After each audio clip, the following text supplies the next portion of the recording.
दोस्तों अक्सर कई सारे ऐसे मामले हमारे पास आते हैं जिसमें कि आप लोग हमें बताते हैं कि एनडीपीएस का मामला आपके ऊपर लगा है। एनडीपीएस के मामले में आप लगातार बेल फाइल कर रहे हो बट आपको बेल नहीं मिल पा रही है सेशन कोर्ट से। ऐसा क्यों होता है?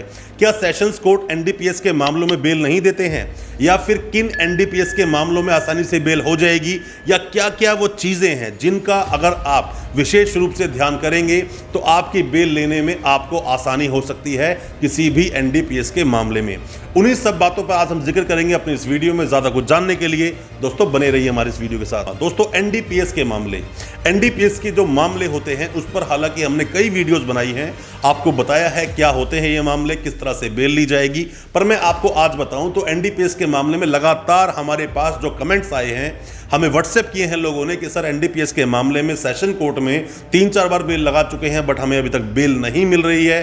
क्या इसमें जज साहब की कोई गलती है, या फिर क्या जज साहब आपको बेल नहीं देना चाहते, या फिर पीपी साहब किस तरह से आपकी बेल को अपोज करते हैं? नमस्कार दोस्तों, फिर एक बार स्वागत करता हूं आप सभी का अपने इस यूट्यूब चैनल पर जिसका नाम है बेल लॉज। मेरा नाम है वीरेंद्र। दोस्तों एनडीपीएस के मामले को सीरियस नेचर के अपराधों में गिना जाता है, मतलब कि जो सीरियस नेचर के अपराध होते हैं जिसमें कि बेल लेना इतना आसान नहीं, ये उसी तरह कुछ मामले हैं।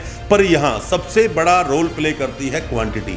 अक्सर लोग हमसे बोलते हैं कि सर इतनी क्वांटिटी में बरामदगी हुई तो बेल कब होगी? आपको मैंने पहले अपनी कई वीडियोस में बताया है कि 3 तरह की क्वांटिटी यहां पर काउंट की जाती हैं, स्मॉल क्वांटिटी, इंटरमीडिएट क्वांटिटी और कमर्शियल क्वांटिटी।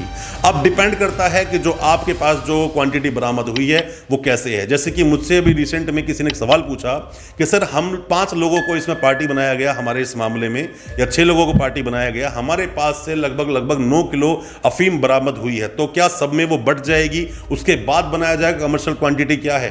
दोस्तों ऐसा नहीं होता है। जो केस बनता है, मान लीजिए कोई भी एक केस है, केस जैसे कि आपको आसानी होगी समझने में, जैसे रेप के मामले होते हैं उसमें 376D लगाया जाता है, तो मतलब ये नहीं है कि वो किसी को बांटा जाए किसने कितना अपराध किया। मतलब ये होता है कि सब पर वो सेम धारा लगा दी गई है, एनडीपीएस के जो सेक्शंस हैं वो लगा दिए गए हैं, और अगर उसके अंदर कोई भी फॉरेनर इंक्लूड है तो उसी के अंदर फॉरेनर एक्ट की जो धाराएं हैं वो भी आपके ऊपर लगाई जाएगी। पर दोस्तों क्वांटिटी का बहुत बड़ा रोल प्ले होता है इस एनडीपीएस के मामलों में। अगर आप बेल लेना चाहते हैं, अगर आपके द्वारा मतलब आपके पास से अगर किसी भी तरह से कमर्शियल क्वांटिटी बरामद की गई है, आपके द्वारा सप्लाई या किसी भी तरह से आप उसमें इन्वॉल्व थे, तो आपके ऊपर जो धाराएं लगाई जाएंगी वो कमर्शियल क्वांटिटी के तहत ही आपके ऊपर मुकदमा दर्ज होगा, उसी पर आपका ट्रायल चलेगा। दूसरी बात, आपका फर्स्ट केस है या सेकंड केस है या कौन सा केस है वो बाद की बात है, बट हाँ फर्स्ट केस पर थोड़ा सा लीनियंट जरूर होते हैं जज साहब। हो सकता है गलत आपको फंसा दिया गया हो, पर सेकंड थर्ड होता है